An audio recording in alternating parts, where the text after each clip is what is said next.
kita akan masuk pada sesi bagaimana terjadinya Injil. Ya. Dulu sabda Tuhan, waktu itu kan Yohanes pun yang lain kan, ketika Yesus ngajar kan nggak nyatat kan, nggak nyatat, ya.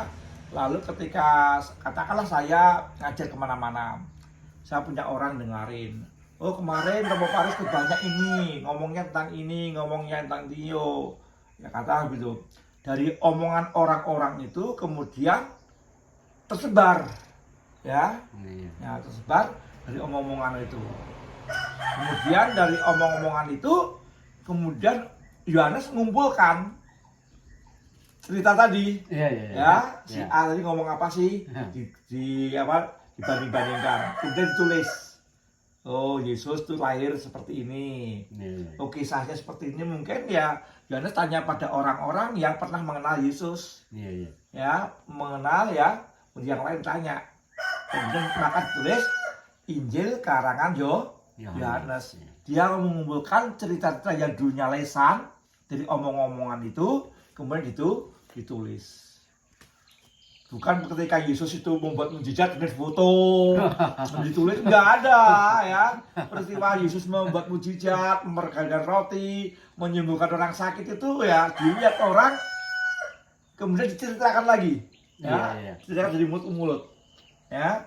Ini namanya tradisi lisan, ya, tradisi lisan. Nah kemudian orang memulai mengumpulkan kisah-kisah tadi. Maka ada Markus, ada Yohanes, ada Lukas, ada Matius, ya. Keempat orang inilah yang menulis kisah tentang Yesus sejak kelahiran sampai naik ke surga.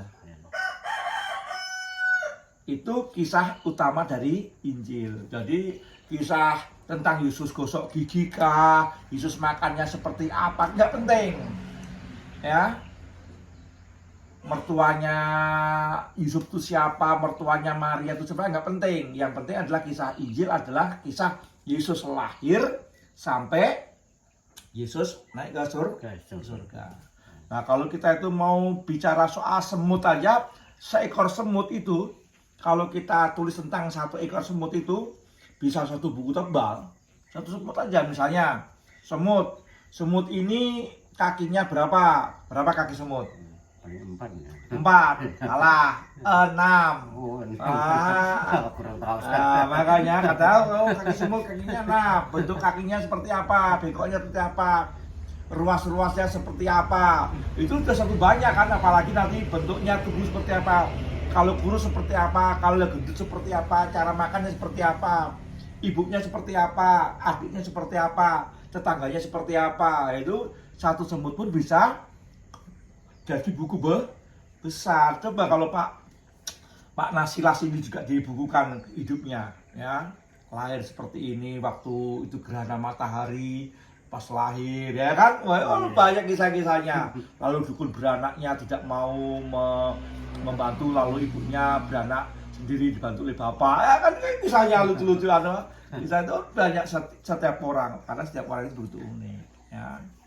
Waktu kecil suka nangis, ngompol, lalu kalau pilek ingusnya keluar, itu tulis. Ya pasti lucu itu, ya. Kisah-kisah, apalagi sampai punya cucu 13, itu pasti kisahnya panjang. Ya, satu orang pun apalagi bisa satu buku berapa tebal itu kalau mau nulis seorang itu, ya. Maka Injil ini tentang Yesus nggak lengkap semuanya. Yang diomong-omongan pun nggak semuanya tertulis. Katakanlah ini ketulis hanya supaya kamu percaya. Ada banyak hal yang tidak tertulis. Di sabda Tuhan yang tertulis, yang dikumpulkan oleh oleh 4 kan namanya Injil. Yang tak tertulis,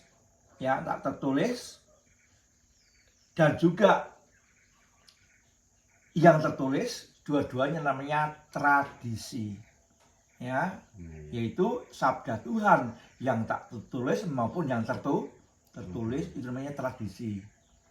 Tapi kitab suci, sabda Tuhan yang tertulis namanya kitab suci. Jadi ada banyak kisahnya tentang Yesus yang mengajar, yang buat mujizat itu masih banyak, tapi tidak tertulis. Karena selama dari kecil sampai umur 33 tahun itu kan banyak kisah-kisah, tapi tidak tertulis di situ, ya loh. Ketika kecil sampai umur 30 tahun, mana ada yang nulis? Nggak ada. Ya, Yesus bisa membaca, belajar itu. Kalau nggak belajar, gimana? Siapa gurunya? Nggak ditulis, ya kan? Ya, apakah dulu Yesus sering bolos? Nggak ditulis. Apakah Yesus dulu sering nyontek? Nggak ada. Ya, nggak ditulis. Kalau itu tulis semua, nggak cukup kitab suci menulis tentang Yesus. Ya, maka para rasul, para polisi mengatakan ini semua ketulis supaya kamu percaya. Dan ketika kamu percaya, kamu akan dapat hidup.